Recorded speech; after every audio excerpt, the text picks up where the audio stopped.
Josh McDaniels and Dave Ziegler both got swiftly booted out of Las Vegas, all as the NFL trade deadline comes to a close with some questionable trades to say the least. Meanwhile, just as the NBA season begins, we already have a blockbuster trade sending James Harden to the LA Clippers after some drama between Harden and 76ers president Daryl Morey and what only can be described as a messy divorce. And to top the week off, the Texas Rangers finally win the World Series for the first time in their 63-year existence. This is Last Week in Sports. Welcome into Last Week in Sports. I'm Matthew Freeman. Raider Nation can now finally rejoice now that head coach Josh McDaniels and GM Dave Ziegler have both been officially canned after just 1.5 seasons in Las Vegas. That news coming out just one day after their 26-14 loss to the Detroit Lions on Monday Night Football. The announcement coming on Halloween nights of all nights. That loss dropped the Raiders to a 3-5 record this season, making the McDaniels-Ziegler duo 9-16 through their tenure without a single playoff appearance. McDaniels and Dave Dolph Ziegler were both hired in January of 2022, inheriting a 10-7 team that made an unexpected run to the playoffs after the chaos that happened with the John Gruden email scandals. Owner of the Raiders, Mark Davis, hired the duo at the time to take the team to the next step in evolution. Apparently that next step was benching their franchise QB in Derek Carr, ultimately just shutting Carr out of contract talks to the point it made his wife cry, holding out on running back Josh Jacobs' contract after he led the previous season in rushing yards, trading for one of the best wide receivers in Davante Adams, only to underutilize him to such a degree that he hasn't caught a touchdown since week 3 of this year. Maybe that has something to do with the injury-prone QB McDaniels and Ziegler signed to replace Carr, Jimmy Garoppolo, the only man who is so devastatingly handsome that he made everyone consider him to be the next Tom Brady. Well, his league-leading 9 interceptions this year would say otherwise, along with missing a few games due to a concussion and a back injury. McDaniels, during his time as the Raiders head coach, suffered some questionable losses to say the least. Losing to Baker Mayfield after signing with the Los Angeles Rams just 48 hours earlier, losing to Jeff Saturday and the Indianapolis Colts in his first game coaching anything above a high school level, and just this year, losing to a Division II quarterback's first NFL start.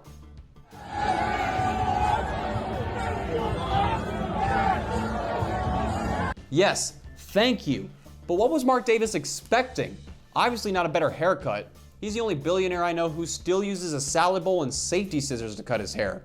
McDaniels is more famously known as the offensive coordinator for the New England Patriots, serving as the OC for all 6 of New England's Super Bowl victories. Obviously that's an enticing resume for a head coach. But McDaniels was a head coach before, serving as the coach for the Denver Broncos during the 2009-2010 seasons, where he did the exact same thing he just did to the Raiders. Traded away what looked like their next franchise QB in Jay Cutler for the grass snake Kyle Orton, underutilizing a league-leading receiver in Brandon Marshall, along with phasing Eddie Royal out of the offense completely. I was behind, I'm sorry, bro, Larry Fitzgerald and Andre Johnson, and then they was talking about Brandon Marshall. And he telling me I gotta rotate. Ending his time in Denver with a combined record of 11-17 before being fired just 1.5 years into his contract. Sound familiar, Mark? Must we also not forget his stint as the Colts head coach for a total of 8 hours and 22 minutes before he decided that was way too much for him, and he went back to New England in the guiding hands of Bill Belichick, where Belichick can take all the blame for anything bad that happens on the offense. Raiders fans can look forward to a better tomorrow, though, as the Raiders announced the linebackers coach Antonio Pierce will serve as interim coach for the time being. Pierce played in the NFL as a linebacker for both the Washington Redskins and the New York Giants from 2001 to 2010. Pierce also grew up a lifelong Raider fan, growing up down the road from Compton. The short story, the matter of fact is I grew up in Compton, California. I believe this is a guy Raiders fans can root for, especially after the stomping the Raiders gave the Giants, crushing them 30-6. Pierce mentioned in his initial press conference that he wanted to bring the old school Raiders back, and 8 sacks, 2 interceptions, and 2 touchdowns from Josh Jacobs later, and maybe, just maybe, the Raiders can go back for a repeat of the 2021 season and make a surprise playoff run. The Raider pride, the commitment to excellence, and making sure our alumni, our fan base, and Raider Nation are proud of what they see on the field. James Harden is now officially a Los Angeles Clipper after a blockbuster trade went down with the Philadelphia 76ers. In a trade that would never be allowed in NBA 2K, the Sixers send Harden, PJ Tucker, Philip Petrusev to the Clippers for Marcus Morris, Robert Covington, Nick Batum, KJ Martin, a 2028 unprojected first-round pick, 2 second-round picks, and a 2029 pick swap, and an additional first-round pick from the Oklahoma City Thunder, while the Clippers are swapping picks with the Thunder. That means James Harden will partner with all-star forwards Kawhi Leonard and Paul George, along with his former teammate in Russell Westbrook, meaning the Clippers now have 3 of the top 6 players in the league on the same team. This trade comes after a long, drawn-out offseason full of Harden slamming the president of the 76ers, Daryl Morey, who was the former Houston Rockets GM from 2007 to 2020 before being named president of the 76ers. Morey was the one who traded for James Harden in 2013, which allowed Harden to become one of the top scorers in NBA history. The duo even reached the Western Conference Finals twice in 2015 and 2018, but falling both years to the Golden State Warrior dynasty. Morey praises Harden so much, though, he has a life-size portrait of Harden that he commissioned after the 2018 season. But now, after their very public and messy summer of name-calling and long periods of silence, it seems their relationship has fell apart. Morey still considers Harden one of the all-time greats and will tell reporters that Harden changed his life. But I'm not sure Harden shares those feelings, at least in this moment. ESPN sources say Harden hadn't spoken to Morey in months and that he lost his trust in his former GM. Harden told reporters, when you lose trust in someone, it's like a marriage. You lose trust in someone. And like most marriages, it seems this one fell apart because of money. According to league sources, Harden and his camp believed Morey only intended to offer a 2-year deal with a team option of a second season, essentially turning Harden into a year-to-year player. The Sixers insisted that they would make a strong offer as soon as they were allowed to not raise any cautions of the NBA tampering rule for lack of interest. Harden didn't buy any of this, though, and decided to opt into his second year with the Sixers, then immediately request a trade. Once Harden got to LA and held a press conference, he told the press that his time in Philadelphia felt like he was on a leash, and the team was holding him back from doing more. He also said, I'm not a system player. I am a system. I'm a system. Well, Harden only ranked second last year in the NBA in time possessing the ball per game, only behind Luka Doncic. As Ricky Bobby says, I guess, if you ain't first, you're last. Now back to the NFL. Along with Josh McDaniels getting canned on Halloween, the NFL trade deadline has come and it has gone. This trade season wasn't as exciting as last year's, but still had some trades worth talking about, like Washington shipping both defensive ends Chase Young and Montez Sweat as the deadline came to an end. First sending Sweat over to Chicago in exchange for a second-round pick this year, Chicago then extending Sweat to a 4-year, $98 million contract with 72.8 of that guaranteed. So you're telling me there's a chance? No, Bears fans, there is not a chance in hell you make it to the playoffs. You know it, I know it, we all know it. Washington then sent 2020 Rookie of the Year Chase Young to the San Francisco 49ers for a third-round pick this year, turning the 49ers defensive line into the most unstoppable force since Aaron Yeager discovered he was the founding Titan.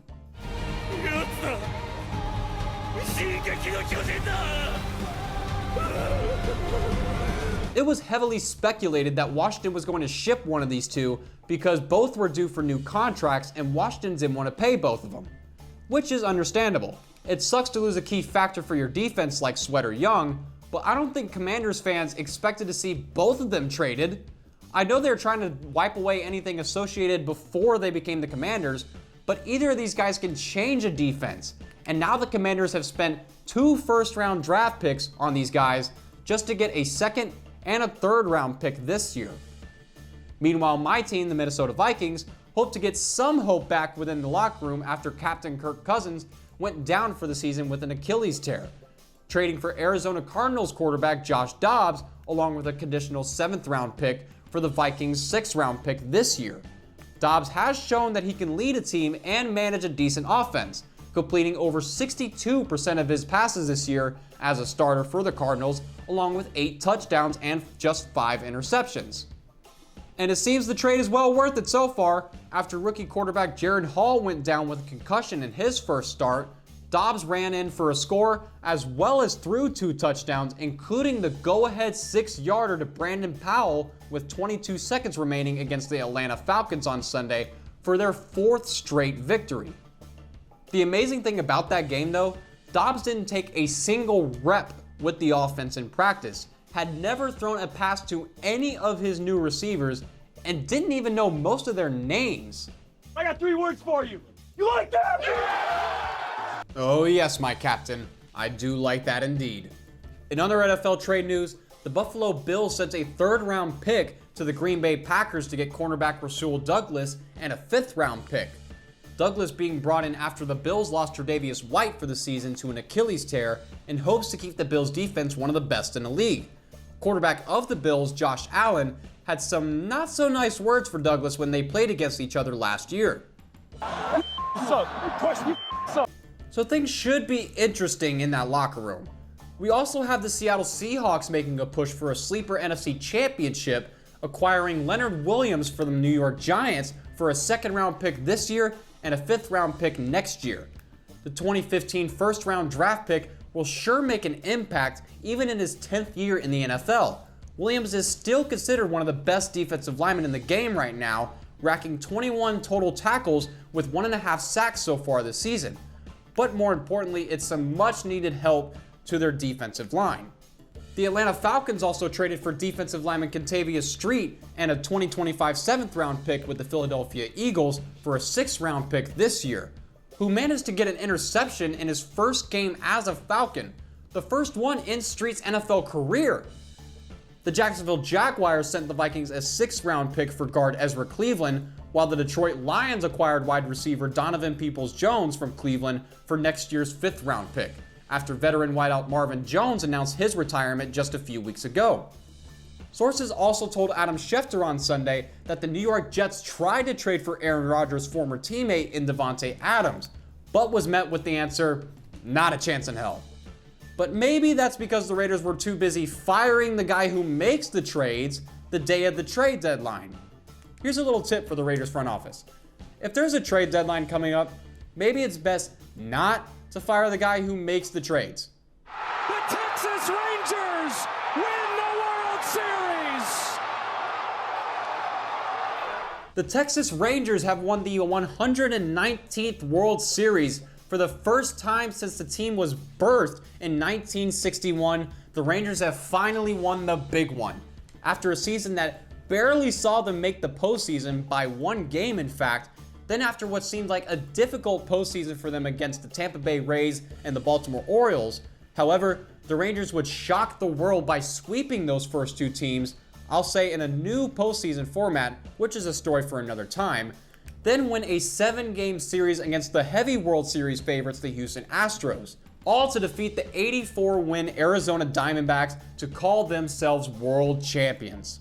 After Game 5 came to a close with a score of 5-0, Rangers players rushed the mound to celebrate with their team, while fans at home celebrated the only way you can after winning your first championship.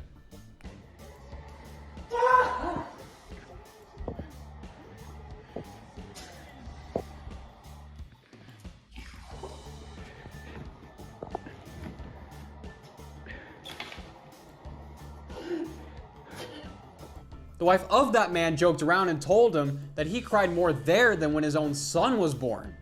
The man turned to his son with a stone-cold look in his face and said, "Son, I've known you 23 years, but I've known the Texas Rangers my whole life." And to some people, that statement might be harsh, but to sports fans like us, it makes all the sense in the world. Imagine your kid, who is actually a giant conglomerate of a company under an even more massive company, composed of hundreds of different people and none of them even being blood related to you. Imagine that kid That kid finally wins something for once in his life and gets to call himself champion. That's what Rangers fans are feeling right now. Art thou feeling it now, Mr. Krabs? Oh yes, I do feel it. As did the manager of the Rangers, Bruce Bochy, as he walked into MacArthur's restaurant and saw the spoils of his work he made this season. Drinks being downed and laughs being had. Almost every Rangers player was present along with their friends and family. And once they noticed Bochy walked into the room to celebrate with the team, all conversations ceased and a chant started. Bochy, Bochy, Bochy. Less than a year ago, he was spending his retirement in Nashville, Tennessee, coaching his grandson's T-ball team, and now he can call himself a 4-time World Series champion, only the 6th manager in MLB history with just as many. Bochy may just be on his way to be considered one of the greatest managers in baseball. His teams in San Francisco and Texas have 4 championships in the past 14 seasons, generated a 6-0 record in winner-take-all games, and posted an astonishing 17-4 record in games his team had an opportunity to clinch, as the Rangers did in Game 5. I was very fortunate and blessed, to be able to get back into baseball in this type of situation. I was in Nashville just relaxing and had 3 years off and come back and be in this position. I've said so many times, I'll say it again, I'm blessed. Will Smith also made history after the Rangers World Series win. No, not you, Will Smith. We don't talk about you until you learn that Jada don't want you. I'm talking about the pitcher relief for the Rangers, Will Smith, who is now the only player to win 3 straight World Series with 3 different teams. He can now call himself the LeBron of the MLB. To end the show, I want to start a tradition where I name an MVP for the previous week. This week we will start with an odd choice. My personal bias says to choose Josh Dobbs after he won his first game as a Viking while he was learning the playbook during the game. My smart brain wants to choose rookie CJ Stroud after his 470-yard, 5-touchdown, and a last-minute win against the Buccaneers. But for this first episode, I'm going to give the first MVP award to Miami punter Jake Bailey for doing something I'm pretty sure all kickers dream of, kicking the ball so high it hits the scoreboard at the top of the stadium. I would not blame Bailey if he saw the scoreboard before the game and just thought to himself, I'm gonna hit that thing. And he did. And for that, Jake Bailey, you are the last week MVP. I'm gonna have to think of a better name for that. And that has been Last Week in Sports. Thank you so much for watching. If you enjoyed the video, be sure to leave a like down below. And if you want more of these videos, you can subscribe to the channel if you want and click that bell also so you get notified when I upload. Gonna start doing these sports news videos weekly, so stay tuned for more along with the Today in Wrestling videos as well, and maybe something else in the future. Who knows? So again, thank you guys for watching, and I'll see ya when I see ya.